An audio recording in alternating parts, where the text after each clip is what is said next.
In our romantic relationships, love is both a language and a dance.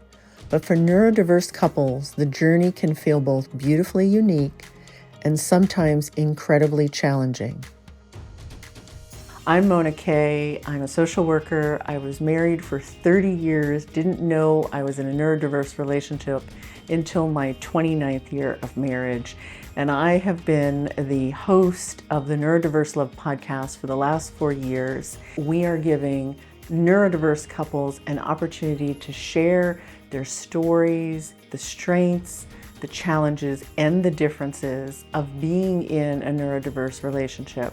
The Neurodiverse Love Docuseries explores the paths these couples take as they share their stories of confusion, understanding, and hope. And as you watch each episode, I want you to know that you're not alone.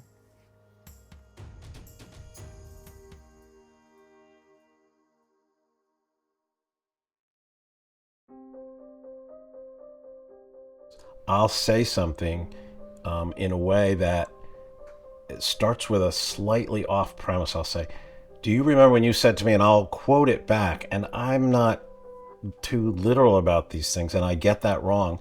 And Sarah will just stare at me and I'll think, well, this doesn't feel good. What's going on? And then she'll say, that didn't happen, or that's not what happened. And I'll go, well, okay, remember it did happen. It was in the car.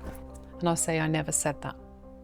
And he'll say, you did, you said this. And I'll say, I didn't, I never said that. I never said that. And I'll go, it was on Tuesday. And she'll go, nope, it was on Thursday. This is what was actually said, and it was in the kitchen. In my mind, I'm replaying like a video of where I was sitting or where I was standing or what he was doing. I can sort of remember every detail of the moment. I can tell you where you were standing. I can tell you what your hands were doing. It's like that level of detail. And I know what I said and what I didn't say.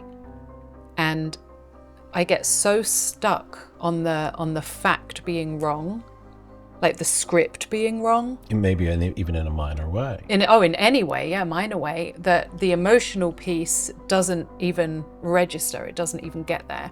When a partner wants that emotional reciprocity for somebody that doesn't have a lot of capacity, also may not have a lot of intuition around how does this look? Or again, maybe it's just too much and you start shutting down because it's overwhelming. The autistic psyche is very porous. It's very malleable. It's very sensitive. Stuff just gets in. And man, it gets in and takes over. Those things stop emotional reciprocity in their tracks.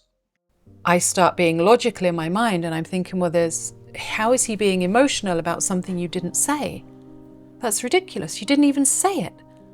Had I said that, yeah, I can get, and I'll often say that to you, if I'd said that, I can understand that, yeah, I would be emotional too, but I never said that. So why are you emotional over something I didn't say? And then those dynamics sort of amplify each other. So the more the other person isn't getting that reciprocity, isn't getting that deeper emotional connection with that person, then they go back and try to seek it out more. So again, the ante is ratcheted up. Stress and pressure amplify those traits. Then guess what happens? More and more disconnection, more and more overwhelm, more and more emotional intensity coming at somebody that shuts them down even quicker. I'd get really frustrated, and sometimes, really, I'd raise my voice. And I think, I don't care. I actually don't care about anything that you just said. I'm just giving you the context of what I'm about to tell you, which I haven't told you yet. That's really important to me. Something hurt me or something moved me, and I don't care about getting the context perfectly right. But I've shut Sarah down. I've already missed my opportunity by misquoting a piece, maybe a large piece, maybe a little piece, but I've gotten it wrong and somehow we don't get started. Because of the neurology of both partners, for many couples, sometimes the autistic partner is just fundamentally not really emotionally wired. They just have less emotions than I think maybe the rest of the population. They don't have a need for that emotional input from their partner. So they're not missing out on it. I'm not really great at talking about emotions. And that's just another topic Jesse likes to talk about a lot. I've never had good language to use in describing emotions. And, there'd be times where she'd be like, well, I don't feel like you love me. And I'd be like, well, I asked you to marry me and we got married and I said I loved you. And I didn't understand what the issue was, why we had some other doubt that we needed to rediscuss 10 years later about that. Autistic partners oftentimes are more binary thinkers. So off, on, yes, no, in, out, right, wrong. And so in a relationship, our relationship is okay or it's not. We're doing okay or we're not. I love you or I don't. About 50%, I think, is the latest research of autistic individuals experience alexithymia. It is an issue and a difficulty in processing emotions, and particularly in processing intense emotions or uncomfortable emotions.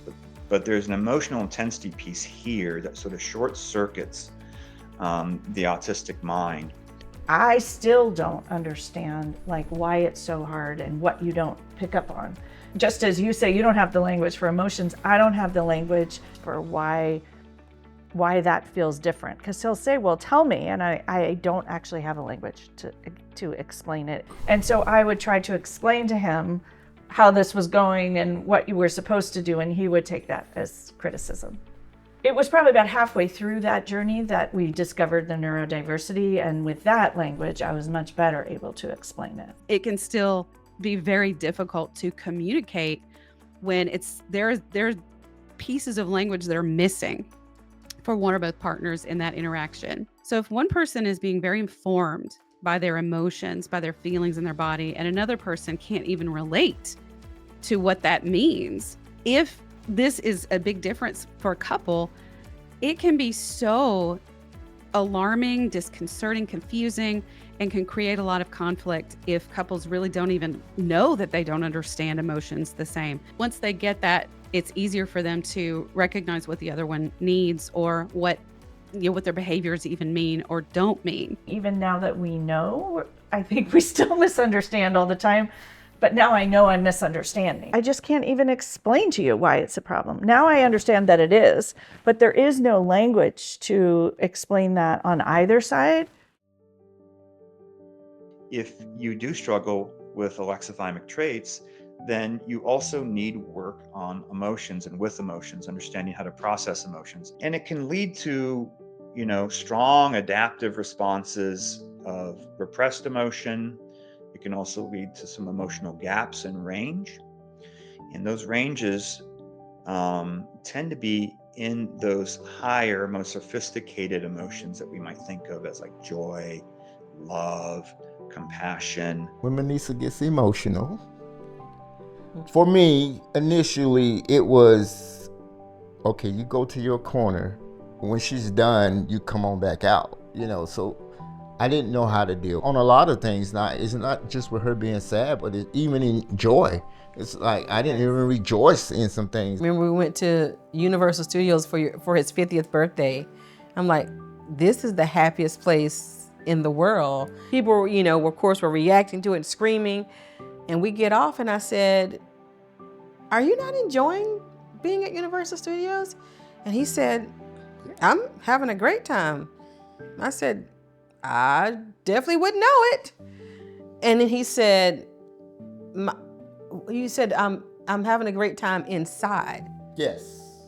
And I said, how can I see that? And he wasn't even aware. He wasn't aware. I guess what he felt inside, he thought that was being shown.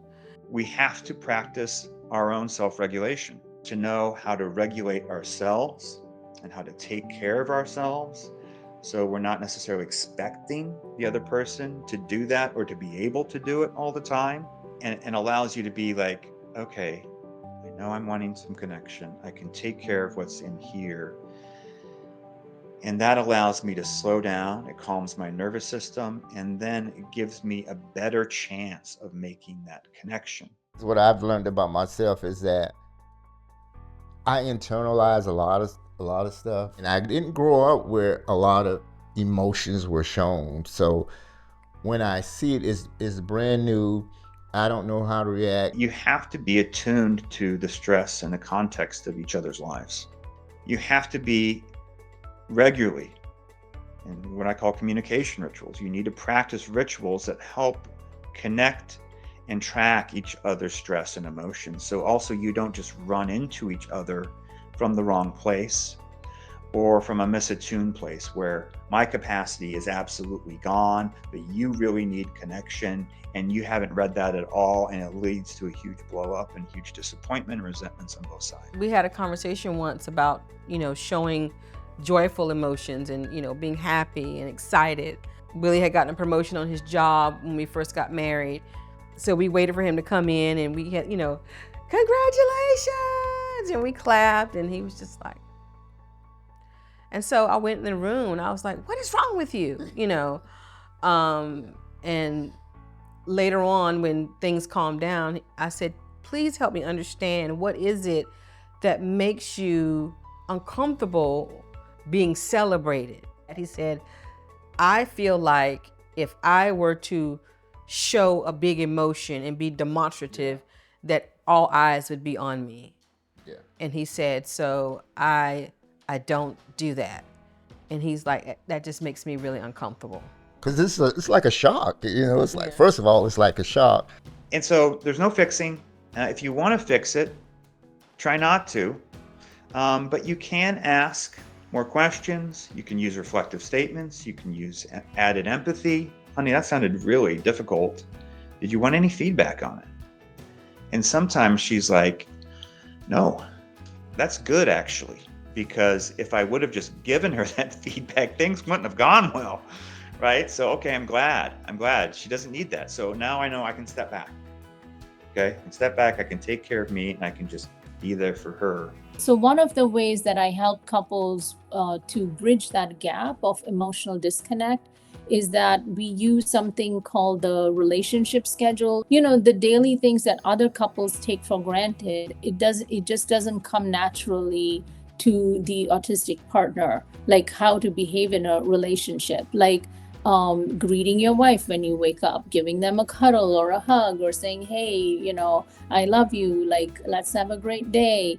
We've had multiple counselors and we talk to counselors, and some of the advice we've gotten is just sometimes we just have to say it. And I know that feels very unfair to Manisa. We talk a lot about, I shouldn't have to tell my husband this, I shouldn't have to tell my spouse this.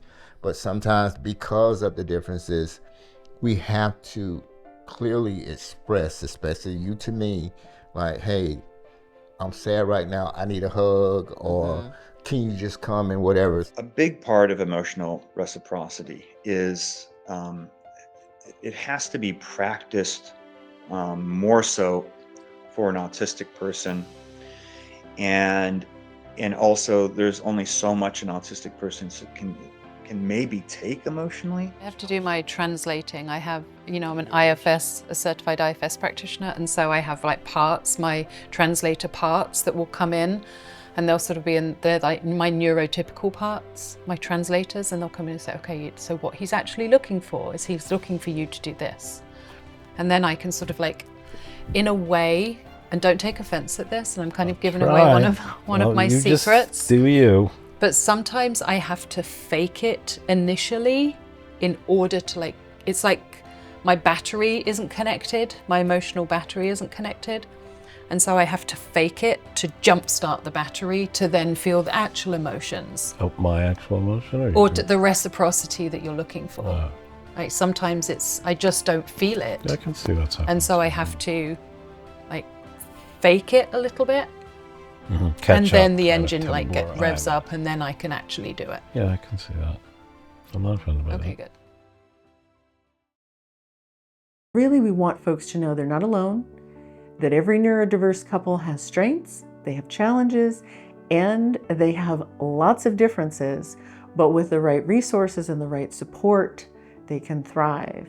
And if you'd like to get some additional information on the work I've been doing for the last 4 years, you can check out my website at neurodiverselove.com.